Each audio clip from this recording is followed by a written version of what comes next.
내 삶에 들어오신 예수 그리스도, 오늘 이 말씀의 제목을 가지고 하나님 말씀을 같이 함께 나누도록 하겠습니다.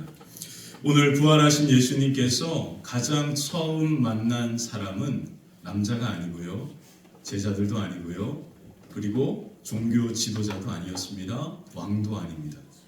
바로 막달라 마리아라고 하는, 우리가 너무나 잘 아는, 귀신 들려서 고통 가운데 헤맸던 이 여인을 예수님께서 치료해 주고, 그리고 이 여인이 바로 부활하신 예수님을 가장 처음 만난 사람입니다. 오늘 우리는 이 막달라 마리아가 부활하신 예수님을 만난 이 엄청난 이야기를 같이 함께 살펴보게 되는데요, 그 이야기의 시작이 오늘 본문 1절에 이렇게 시작되고 있습니다. 요한복음 20장 1절을 한번 보시면, 안식 후 첫날 일찍이 아직 어두울 때에 막달라 마리아가 예수님의 무덤에 찾아옵니다. 안식 후 첫날 이른 아침이라고 하는 이 시간은 우리의 시간으로 따지면 바로 새벽 3시에서부터 6시 사이를 의미합니다. 이른 새벽에 막달라 마리아가 무덤에 달려온 것입니다. 안식일에는 어느 누구도 움직일 수가 없습니다. 그래서 마리아는 안식일이 지나기만을 간절히 기다렸습니다. 유대 명절 6월절 날 예루살렘 온 성은 예수님의 죽음과는 전혀 상관없이 바로 모든 사람들이 밤새도록 먹고 마시면서 6월절 명절을 보내고 있습니다. 그때 이 마리아는 아무것도 할 수 없고 바로 이 안식일만 지나기를 간절히 기다렸습니다. 그리고 이제 안식일이 끝나고 움직일 수 있는 시간이 허용되자 이 마리아는 달려서 횃불을 들고 이른 아침에 해가 뜨기도 전에 마리아는 지금 예수님을 묻어두었던 장사 지냈던 그 무덤에 달려온 것입니다. 안식일이 끝나자마자 새벽 일찍 달려왔던 이 마리아의 모습, 그 마음이 너무나 예수님을 얼마나 간절히 사랑하는지에 대해서 우리에게 잘 보여줍니다. 그런데 마리아는 바로 십자가에 못 박혀 죽으신 예수님을 찾아온 겁니다. 이해가 되시나요? 지금 마리아가 이른 새벽에 이 무덤에 달려온 이유는 부활하신 예수님을 만나기 위함이 아니라, 오늘 이 성경을 가만히 자세히 읽어보면 마리아는 예수님 십자가를 지시고 장사된 그 예수님이 어떻게 죽어서 그곳에 계신지를 보기 위하여 왔다라는 사실을 성경은 우리에게 말해줍니다. 마리아는 부활하신 예수님을 만나기 위해 찾아온 것이 아닙니다. 예수님께서 십자가를 지시기 전에 이미 십자가를 지고 내가 사흘 만에 부활할 것이다 라고 하는 사실을 3번이나 가르쳤습니다. 그리고 요한복음 11장에 죽은 나사로를 살리시면서 예수님은 나는 부활이요 생명이다. 그래서 나를 믿는 자는 죽어도 살 것이다 라고 하는 부활의 엄청난 역사를 나사로를 살림을 통하여서 그대로 보여주셨습니다. 내가 이렇게 십자가를 지고 다시 부활할 것이다 라는 것을 알려주신 것이죠. 가르치셨죠. 그러나 예수님께서 부활하신다라고 하는 이 사실을 마리아는 믿지 않았습니다. 그리고 이해할 수도 없었습니다. 예수님이 다시 살아난다라고 하는 사실은 마리아의 생각 속에 없었습니다. 마리아가 이른 아침에 이 무덤에 온 이유는 단 하나, 십자가에서 죽으신 예수님을 보기 위하여 찾아온 겁니다. 그래서 성경은, 요한은 이렇게 요한복음에 이런 이야기를 남긴 겁니다. 바로 9절 10절을 한번 보겠습니다. 9절 10절 같이 한번 읽어보겠습니다. 그들은 성경에 그가 죽은 자 가운데서 다시 살아나라 하신 말씀을 아직 알지 못하더라. 이에 두 제자가 자기들의 집으로 돌아가니라.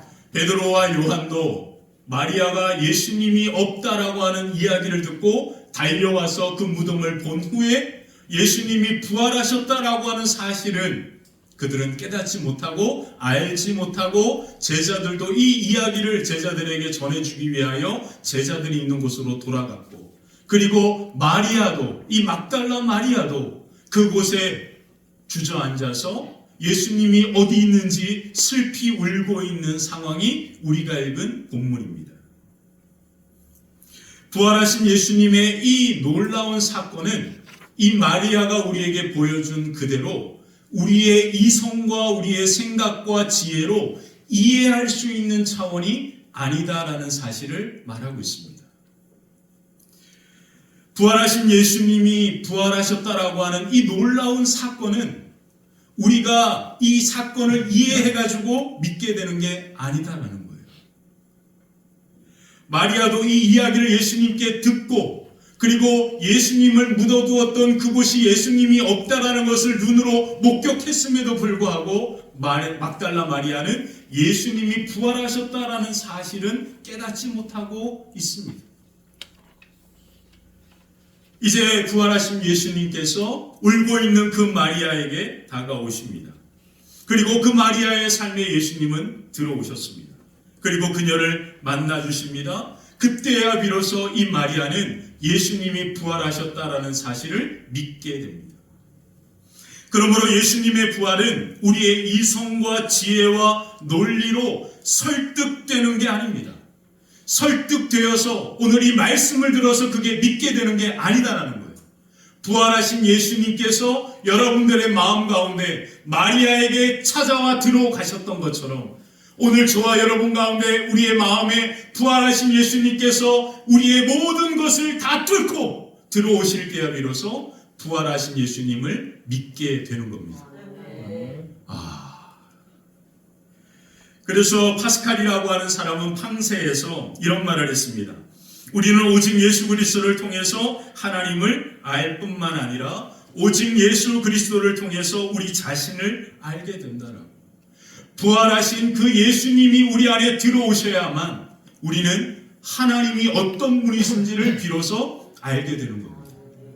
부활하신 예수님이 우리의 삶에 들어오셔야만 우리는 비로소 나 자신이 누구인지를 깨닫게 되는 거죠. 그래서 예수 그리스도 밖에서는 우리의 삶도 우리의 죽음도 하나님도 우리 자신도 모른다라고 이야기합니다. 파스칼이 말한 오직 예수 그리스도, 그분은 예수님의 십자가와 부활을 의미하는 겁니다. 부활하신 예수님을 통해서만 우리는 하나님을 알게 되고 부활하신 예수님을 통해서만 우리는 우리 자신을 알게 된다는 것이죠. 다른 말로 표현하면 부활하신 예수님을 우리가 만나고 믿지 않으면 우리는 하나님도 잘 모르고요. 나 자신도 잘 모른다라는 뜻입니다. 부활하신 예수님이 오늘 어디에 계십니까? 다시 사신 예수님께서 막달라 마리아의 모든 삶을 뚫고 그에게 들어가셨던 것처럼 부활하신 예수님께서 시간과 공간과 모든 환경을 뚫고 오늘 이곳 가운데 함께 하시는 줄 믿습니다. 아멘. 그 부활하신 예수님으로 말미암아 오늘 우리 가운데 뚫고 우리의 삶에 들어오신 그 예수님으로 말미암아 우리가 비로소 부활하신 주님을 믿음으로 바라보고 부활하신 주님으로 말미암아 하나님이 나를 얼마나 사랑하시는지를 깨닫게 되고 부활하신 예수님으로 말미암아 내가 예수님을 통하여 하나님께 이 엄청난 사랑을 받은 존재라는 것을 나 자신이 누구인지를 비로소 깨닫게 되고 부활하신 주님과 함께 임마누엘의 영광 가운데 나아가는 놀라운 은혜와 은총이 저와 여러분들의 걸음과 삶과 가정 위에 가득하게 되시기를 주님의 이름으로 간절히 축원합니다. 부활하신 예수님께서 막달라 마리아를 만난 이야기를 통해서 오늘 우리에게 예수 부활의 의미가 과연 무엇인지 같이 함께 살펴보면서 말씀을 나누겠습니다. 첫 번째, 부활하신 예수님께서 우리의 이름을 부르십니다. 부활하신 예수님께서 오늘 우리의 이름을 부르신다. 그렇게 이야기합니다. 부활의 능력을 믿지 못하면 항상 우리는 과거에 매여서 살아갈 수밖에 없습니다. 날마다 낙심하게 되고요, 후회하게 되고요, 두려워하게 되고요, 현실에서 도피하게 되고요, 그리고 연약함 가운데 빠져서 상처 가운데 허덕이면서 그렇게 살아갈 수밖에 없습니다. 왜 그럴까요? 그 이유는 십자가에 죽으신 예수님만을 바라보기 때문에 그렇습니다. 예수님은 사망 권세를 이기시고 다시 살아나셔서 오늘 우리의 삶에 들어오시고 우리와 함께 하시는 줄 믿습니다. 아멘. 이것을 믿어야 하는데 우리는 십자가에 죽으신 예수님만을 믿으니까 계속 과거에 매여서 그렇게 살아간다라는 겁니다. 부활하신 예수님을 만나지 못한 사람들은 예수님이 찾아와도 부활하신 예수님이 자기를 찾아와도 그 예수님을 볼 수가 없습니다. 그게 오늘 막달라 마리아가 보여주는 모습입니다. 울고 있는 마리아에게 예수님이 찾아오셨습니다. 부활하신 예수님께서 오셨다라는 거예요. 그렇게 찾아오셨음에도 불구하고 마리아는 부활하신 예수님이 자기에게 찾아오셔서 그렇게 말씀하심에도 불구하고 그 부활하신 예수님을 보지 못합니다. 부활하신 예수님께서 먼저 막달라 마리아의 삶 속에 들어오셨다라는 거죠. 막달라 마리아를 찾아오신 예수님께서 오늘 우리의 삶에도 들어오시고 찾아오시는 줄 믿습니다. 아멘. 저는 이곳 가운데 부활하신 예수님이 함께하는 줄 믿습니다. 아멘. 저는 그것을 믿거든요. 그리고 그것을 여러분들이 믿게 되기를 주님의 이름으로 축원합니다. 아멘. 요한복음 20장에 보면 부활하신 예수님이 찾아왔음에도 불구하고 마리아는 그 부활하신 주님을 보지 못합니다. 비극 아닌가요? 자, 13절 14절을 같이 한번 읽어보겠습니다. 13절 14절입니다. 천사들이 이르되 여자여 어찌하여 우느냐. 이르되 사람들이 내 주님을 옮겨다가 어디 두었는지 내가 알지 못함이니이다. 이 말을 하고 뒤로 돌이켜 예수께서 서 계신 곳을 보았으나 예수인 줄을 알지 못하더라. 자, 분명히 말씀합니다. 부활하신 예수님께서 막달라 마리아에게 찾아오셨습니다. 그리고 그 앞에 계십니다. 근데 뭐라고 성경은 이야기합니까? 예수께서 서 계신 것을 뭐 했다고요? 눈으로 보았다. 그런데 부활하신 예수님인지는 알지 못했다. 너무 중요한 말입니다. 오늘 부활하신 예수님은 어디 있어요? 내 눈에 보이지도 않는데요. 부활하신 예수님은 여러분들 앞에 서 계십니다. 근데 우리가 그 예수님을 뭐 하지 못하는 거예요? 보지 못하고 깨닫지 못할 뿐입니다. 그래서 여러분 절대로 이런 얘기하지 마십시오. 하나님 살아계신 내 눈에 보여주세요. 하나님이 살아계신 것은 이미 여러분들 앞에 나타나 있는 겁니다. 근데 우리의 눈이 가려서 그 살아계신 하나님을 보지 못하고 있는 거죠. 이게 정답입니다. 하나님이 안 계시고 없는 게 아니라 예수님이 부활하셨는데 그 부활하신 예수님이 막달라 마리아 앞에 계시는데 그 예수님을 자기의 눈으로 보고도 부활하신 예수님이라고 하는 사실을 알지 못했다라고 성경은 분명히 이야기합니다. 그러므로 여러분들 어디에 가서도 예수님 부활하셨다라고 하는 사실을 내 눈이 보기 전에는 믿지 않겠다라는 말을 하시면 안 됩니다. 여러분들이 그것을 깨닫지 못할 뿐이다라는 거예요. 부활하신 예수님께서 막달라 마리아의 삶에 찾아와 들어오신 겁니다. 여전히 마리아는 예수님을 보고도 예수님이 다시 사신 것에 대하여 깨닫지 못했습니다. 그래서 마리아는 그 예수님을 동산을 관리하는 동산지기로 알고 있습니다. 그렇게 생각합니다.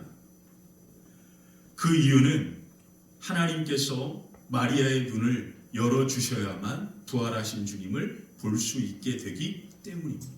다른 말로 표현하면 하나님께서 우리에게 믿음의 은혜를 베풀어 주셔야 예수님이 부활하셨다라는 사실을 깨닫게 되는 겁니다. 아멘. 정말 죄송한 말씀이지만 아무리 생각해 보아도 예수님이 부활하신 것은 그냥 믿어지는 겁니다. 정말 죄송합니다. 제가 여러분들께 어떤 말로 설득할 수 있는 논리가 없어요. 이거는 그냥 믿어지는 거예요. 제가 지금까지 고등학교 2학년 때부터 신앙생활을 했으니까 약 30년을 넘게 신앙생활을 했습니다. 근데 저는 지금 예수님이 부활하셨다라는 사실을 믿습니다. 아멘. 근데 그것을 언제 믿게 됐는지는 잘 모르겠어요. 언제부턴가 예수님이 부활하셨다라는 사실이 믿어지기 시작했습니다. 정말 죄송해요. 제가 목사지만 여러분들에게 이런 말밖에 들을 게 없어서 정말 죄송합니다. 그냥 제 삶을 돌이켜보니까 오늘 말씀을 준비하면서 보니까 저는 그냥 언제부턴가 예수님이 부활하신 것이 믿어졌습니다. 그게 언제인지도 잘 모르겠어요. 근데 지금은 예수님이 부활하셨다라는 사실을 믿습니다. 어느 누가 뭐라고 해도 저는 그 사실을 믿고 인정합니다. 그리고 부활하신 주님께서 나와 함께 하심을 믿습니다. 그리고 오늘도 지금도 이곳 가운데 함께 하신다라는 걸 저는 믿습니다. 어느 누가 아니라고 해도 저는 그렇게 믿어요. 이게 어떻게 그렇게 됐는지 설명할 길이 없어요. 그것이 바로 정답입니다. 부활하신 예수님께서 마리아에게 그냥 그의 삶에 들어오신 거예요. 그렇게 찾아오셔서 그 앞에 서 있는 겁니다. 그런데 그 마리아는 눈으로 그 예수님을 보고도 알지 못했는데 이제 비로소 그 마리아가 부활하신 예수님을 보게 됩니다. 언제입니까? 예수님께서 마리아의 이름을 부르실 때입니다. 예수님께서 그 마리아를 향하여 이렇게 말씀하십니다. 16절 같이 한번 읽어볼게요. 함께 읽겠습니다. 예수께서 마리아야 오늘 마리아가 돌이켜 히브리 말로 나오라 하니 이는 선생님이라는 말이라. 아멘. 예수님께서 어떻게 하셨습니까? 마리아를 그 이름을 불러주셨습니다. 마리아라고 그렇게 예수님께서 부르시는 순간 마리아의 눈이 열리면서 부활하신 주님을 보게 된 겁니다. 기가 막히죠. 그래서 믿음은요, 내가 이해해서 믿는 게 아닙니다. 그냥 믿어지는 거다. 믿어지게 되는 순간, 내 눈이 열리는 순간, 하나님의 은혜, 하나님께서 원서가라고 부르는 순간, 내 믿음의 눈이 활짝 열리는 순간, 그때부터 살아계신 하나님이 보여지기 시작하고요. 그때부터 살아계신 하나님이 나와 함께 하심을 믿어지기 시작하고요. 그때부터 부활하신 예수님이 믿어지기 시작하는 겁니다. 그러므로 부활하신 예수님이 믿어지는 그 순간은 오늘 성경에서 뭐라고 이야기합니까? 예수님께서 마리아의 이름을 부르시는 그 순간이었습니다. 예수님께서 마리아야 라고 부르는 순간 마리아의 눈이 열리게 되었고 그 믿음의 눈으로 부활하신 예수님을 보게 되는 놀라운 은혜가, 말할 수 없는 은혜가 그 마리아에게 임하게 된 겁니다. 이것이 복음입니다. 복음은요, 내가 무엇인가 이해하려고 발버둥치고 노력해서 그것이 얻어지면 그 노력의 대가입니다. 근데 복음은 내가 어떤 것도 한 것이 없는데 부활하신 예수님께서 마리아의 삶에 들어오셔서 그의 이름을 부르는 순간 그 눈이 열리고 부활하신 예수님이 보여지는 그 엄청난 은혜를 복음이라 말하는 겁니다. 그러므로 오늘 저와 여러분들에게도 이 복음의 은혜가 충만하기를 주님의 이름으로 축원합니다. 마틴 로이드 존스 목사님은 의사였으면서도 그가 목사가 되어서 많은 설교를 남겼는데 그 중에 제가 너무나 깊이 있게 경험한, 마음을 감동케 했던 설교가 뭐냐면 로마서 3장 25절 26절의 본문을 가지고 설교한 설교입니다. 그 설교를 책으로 냈는데 그게 뭐냐면 십자가는 하나님의 입증이다 라고 하는 제목의 아주 얇은 설교책이 있습니다. 마틴 로이드 존스 목사님은 이 책에서 복음의 핵심은 십자가와 부활이라고 하는 것을 강조하면서 십자가가 바로 하나님의 입증이다라고 그렇게 이야기합니다. 우리는 십자가를 통하여 하나님이 어떤 분이신가를 가장 잘 알 수 있게 된다라는 뜻이에요. 그러면서 이런 말을 했습니다. 제가 그 부분 읽어드릴게요. 십자가는 하나님의 사랑을 다른 어떤 것보다 더 영광스럽게 보여줄 뿐만 아니라 십자가가 우리에게 보여주는 가장 첫 번째는 뭐냐면 하나님의 사랑이 얼마나 영광스러운 것인지를 우리에게 십자가는 보여준다는 거예요. 근데 그것으로 끝나는 게 아닙니다. 마틴 로이드 존스 목사님은 이 사랑에서 머물지 않고 더 많은 것에 대하여 이야기합니다. 이 십자가와 부활을 통하여 하나님은 하나님의 의로우심을 나타내셨고 하나님의 공평하심을 나타내셨고 하나님의 거룩하심을 나타내셔서 그리고 그 영원한 속성들의 모든 영광이 십자가와 부활을 통하여 입증되었다라고 표현했습니다. 기가 막힌 말이에요. 우리는 십자가를 통하여 하나님의 사랑에만 집중합니다. 그러나 하나님의 십자가와 부활을 통하여 하나님의 의로우심과 공평하심과 거룩하심, 하나님의 영원한 모든 것이 이 십자가와 부활을 통하여 우리 가운데 나타나게 되었다라고 그렇게 설교하고 있습니다. 기가 막힌 말씀입니다. 이 모든 것이 부활하신 예수님께서 우리에게 찾아오셔서 우리의 이름을 부르는 순간 우리에게 임하는 놀라운 은혜입니다. 우리는 자꾸 하나님의 사랑에만 집중하는데요, 십자가와 부활은 그 사랑뿐만 아니라 하나님의 의로우심과 공평하심과 거룩하심과 하나님의 모든 것이 이 십자가와 부활 안에 담겨 있다는 거예요.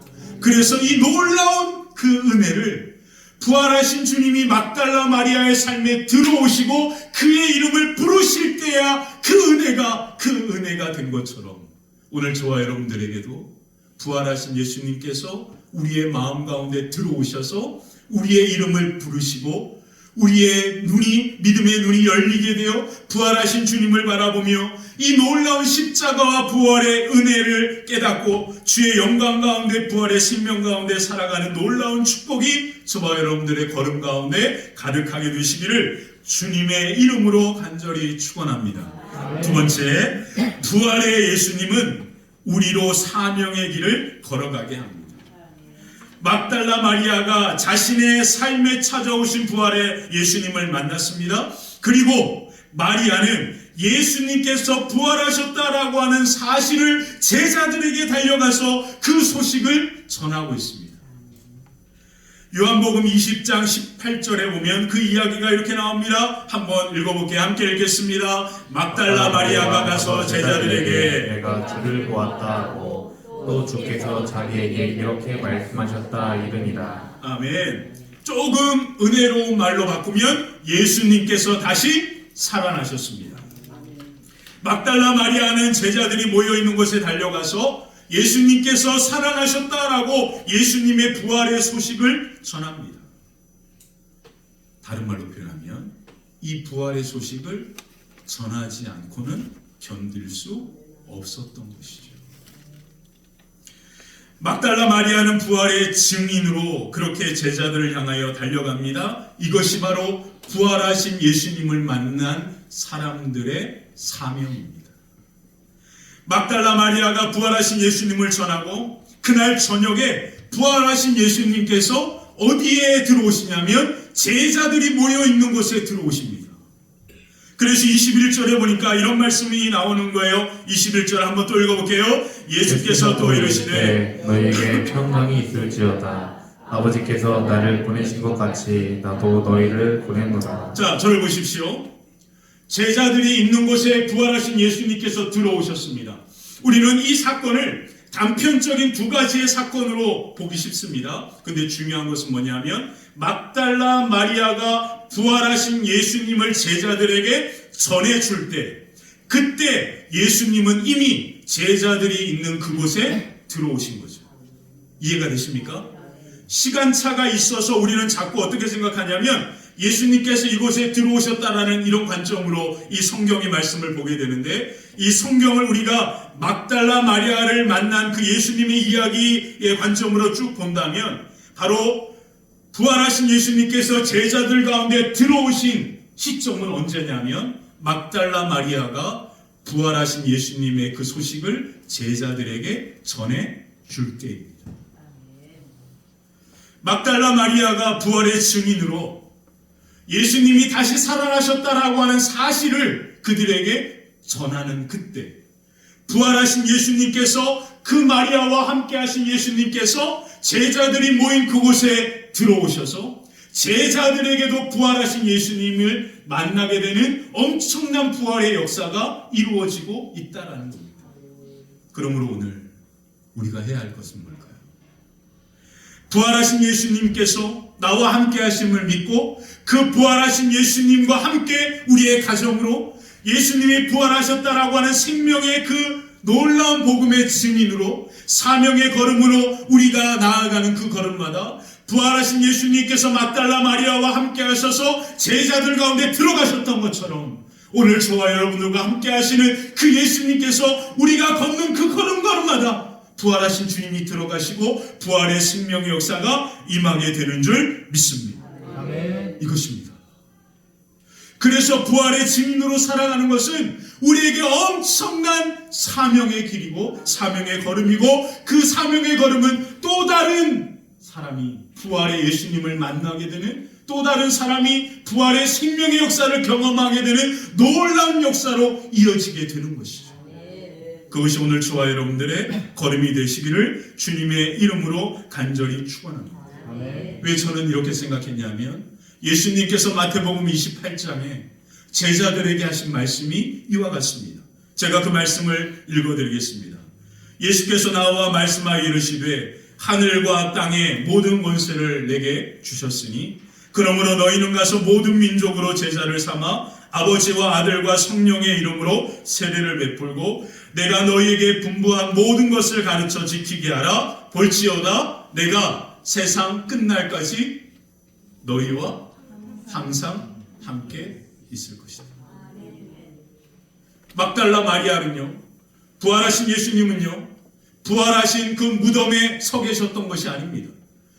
부활하신 예수님을 자신의 삶에 들어온 부활하신 예수님을 경험한 막달라 가운데, 그 마음 가운데 예수님은 함께 하신 거죠. 그리고 오늘 분명히 말씀하십니다. 세상 끝날까지 내가 너와 함께 할 것이다.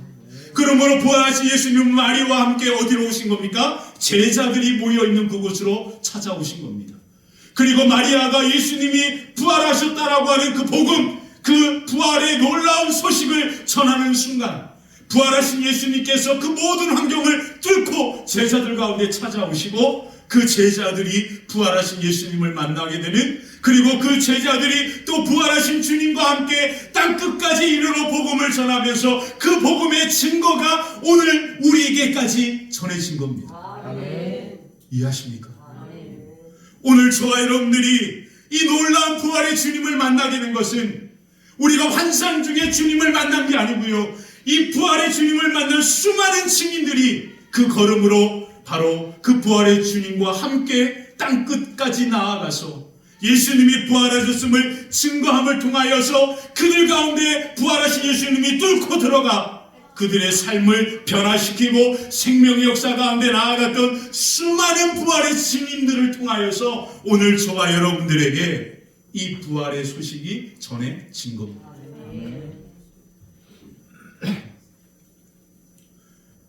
오늘 우리 한국에 140년 전에 부활절 아침에 1885년 4월 5일 부활절날 비가 오는 그날 제물포항에 배가 도착했는데 그때 선교사들이 그 배에서 내립니다. 그 선교사들이 우리가 너무나 잘 아는 감리교 선교사였던 아펜젤로 선교사 부부와 그리고 젊은 청년 바로 언더우드입니다. 이 언더우드 선교사가 이 제물포항에서 스크랜튼 부인과 함께 처음으로 선교사로서, 그렇게 파송된 선교사로서 첫 발을 디딘 그 해가 바로 140년이 지났습니다. 올해가. 그래서 요즘 한국교회는요 140주년 해가지고 지금 뭐 엄청난 행사들을 하는데, 제가 그 행사들을 보면서 그 안에 과연 부활하신 주님이 있는가라는 의문이 들 정도입니다. 그들이 이 땅에 온 이유는 단 하나, 부활하신 예수님과 함께, 그 주님과 함께 이 땅에 와서 그 발을 딛고 부활하신 주님을 그들 가운데, 이 땅 가운데 선포하는 일을 한 겁니다. 근데 지금 한국교회는 부활하신 주님은 사라진 것 같아요. 여러분, 부활하신 주님이 여러분들의 가슴을 뛰게 하는 사명의 자리가 지금 있으십니까? 나는 부활하신 주님을 전하지 않고는 견딜 수 없는, 가슴이 뛰는, 정말로 말할 수 없는 그러한 가슴 뛰는 사명의 자리 여러분들이 있으시냐 말이에요. 140년 전에 이 땅의 젊은이들이 그렇게 온 겁니다. 부활의 증인으로. 그렇게 와서 바로 이 땅에 발을 디디면서 아주 유명한 기도가 있습니다. 언더우드의 기도라고. 그 기도가 이렇게 시작합니다. 주여, 지금은 아무것도 보이지 않습니다. 메마르고 가난한 땅, 나무 한 그루 시원하게 자라오르지 못하고 있는 이 땅에 저희들이 옮겨와 앉아 있습니다. 기가 막힌 말입니다. 주여, 지금 아무것도 보이지 않습니다. 메마르고 가난한 이 땅, 나무 한 그루 자라나지 못하는 이 땅에 지금 우리가 왔습니다. 그게 언더우드의 기도라고 하는 제목으로 그렇게 유명합니다. 140년이 지난 지금 언더우드 선교사가 보았던 아무것도 보이지 않던 이 땅이 이렇게 아름답게 변화될 줄 그가 꿈꿨을까요? 그의 눈에 보이는 것은 아무것도 보이지 않는 칠흑 같은 어두움이었다라고 표현합니다. 사실 이 언더우드 선교사의 기도는 정연희 작가라고 하는 분이 쓰신 소설 양화짐이라고 하는 책에 언급되어서 알려진 겁니다. 이것이 뭐 언더우드 선교사가 했던 기도다 아니가 이런 사실을 이야기하는 것은 중요하지 않습니다. 그 선교사님의 마음이 느껴지는 거거든요. 선교사님이 이 정연희 작가는 선교 언더우드사의 마음으로 이 땅에 처음 발을 디딛고 이 땅을 봤을 때 그와 같은 마음이었을 것이다 라고 생각하고 이 기도를 그 책에 쓴 겁니다. 그러면 이게 사실이 아니까 가짜라고 말하겠습니까? 아니죠. 그의 마음을 우리에게 전해주는 중요한 메시지가 되는 겁니다. 언더우드가 이 땅에 온 그 나이가 25살입니다. 25살 난 그 청년이 이 땅에 와서 그 눈으로 보았던 이 조선의 땅은 아무것도 보이지 않는 땅이었다. 그렇게 해서 언더우드 선교사가 이 땅에 와서 가장 먼저 한 일이 뭔지 아십니까? 한글을 배운 겁니다. 일본에서 이수정이라고 하는 사람을 만나서 한글을 배우면서 그렇게 왔고요. 이 이수정에 대한 설교는 제가 다음에 한번 이야기하도록 하겠습니다. 그렇게 한국에 와서 언더우드 선교사를 계속해서 한글을 배웁니다. 그 이유가 뭔지 아십니까? 바로 한글을 배워서 조선인의 마음으로 하나님의 말씀을 전하려고 한 겁니다. 그리고 아무것도 보이지 않는 그들의 마음을 이해하고 싶었던 거예요. 그리고 그들의 마음으로 그들에게 예수님이 부활하셨다라고 하는 소식을 전하고 싶었던 겁니다. 그리고 그가 14명의 조선인과 함께 예배를 드리기 시작합니다. 그 예배가 정동장로교회입니다. 그 교회가 바로 세문안교회입니다. 그리고 자신의 모든 재산을 털어가지고 학교를 세워서 교육을 합니다. 그리고 병원을 세워서 가난한 사람들을 치료하는 일을 했습니다. 그 학교가 지금 연세대고요. 그 병원이 지금 세브란스 병원입니다. 그가 이 학교를 세우기 위하여서 1915년 미국으로 돌아갑니다. 미국으로 돌아가서 많은 그리스도인들에게 조선 땅을 사랑해 주십시오. 조선 땅을 위하여 헌금해 주십시오. 그 땅에 학교가 필요합니다. 그 땅에 병원이 필요합니다라고 그렇게 교회를 돌아다니면서 모금한 돈을 가지고 다시 한국에 와서 땅을 구입한 것이 바로 신촌에 있는 연세대학교 부지입니다. 저는 연세대랑 상관없는데요. 이 학교 다니는 친구들이 이걸 알까요? 한국이 지금 왜 문제인지 아십니까? 이렇게 자기의 모든 것을 다 내어준 사람들을 잊고 있는 게 문제입니다.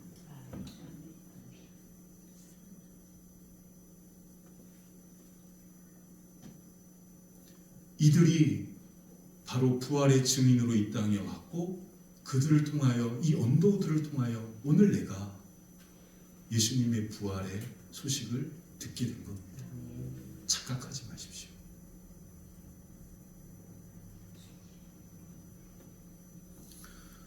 그렇게 모금한 돈을 가지고 1915년 한국으로 돌아와서 땅을 구입하고 학교를 하려면 일본 정부에서 일본어를 모르면 허락을 안 해주겠다라고 해서 일본어를 배우기 시작합니다. 그러다가 병을 얻어요. 그 병을 고치기 위하여 1916년 다시 미국으로 돌아갑니다. 그리고 병을 치료하는 중에 1916년 10월 12일 미국 땅 뉴저지에서 소천을 합니다. 그의 마지막 유언이 뭔지 아십니까? 나를 조선 땅에 묻어주세요. 그게 그의 마지막 유언이었습니다. 그리고 그 유언대로 어마어마한 비용을 들여서 그 선교사님을 양화진에 있는 그곳에 가족묘로 모셔오게 되었습니다. 그리고 그 묘비에 이런 글귀가 세워져 있습니다. 나는 조선 땅에서 살았고 조선 땅에서 죽었노라. 왜 25살 젊은 언더우드가 이 땅에 왔을까요? 그리고 이 땅에 자기의 모든 것을 다 그렇게 쏟아 부었을까요? 그 이유는 단 하나, 부활하신 예수님을 보았기 때문인 것입니다. 자기 마음 가운데 뚫고 들어온 그 부활하신 예수님을 만났기 때문입니다. 부활하신 예수님을 보았고 그 예수님을 만났기 때문에 그는 이 부활의 이야기를, 소식을 조선 땅에 전하지 않고는 견딜 수 없었던 겁니다. 그래서 그 배를 타고 태평양을 건너서 이 땅에 온 거고요. 죽을 줄도 모르고 모금을 해서 그렇게 세워진 학교가 지금 연세대고 세브란스 병원입니다.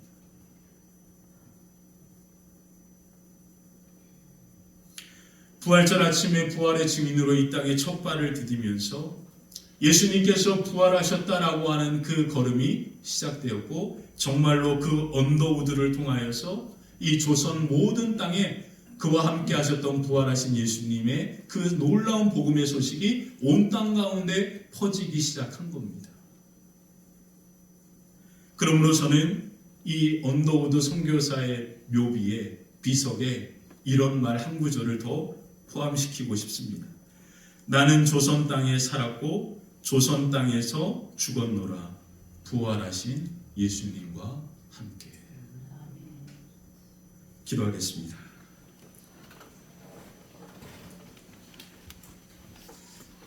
막달라의 마리아의 삶 속에, 그리고 제자들의 삶 속에 모든 어두움을 뚫고 부활하신 예수님께서 들어오신 것처럼 오늘 답답하고 그리고 어두움으로 가득한 우리의 마음도 예수님의 그 부활의 생명의 영광의 빛으로 뚫고 우리 마음 가운데 들어와 주시옵소서.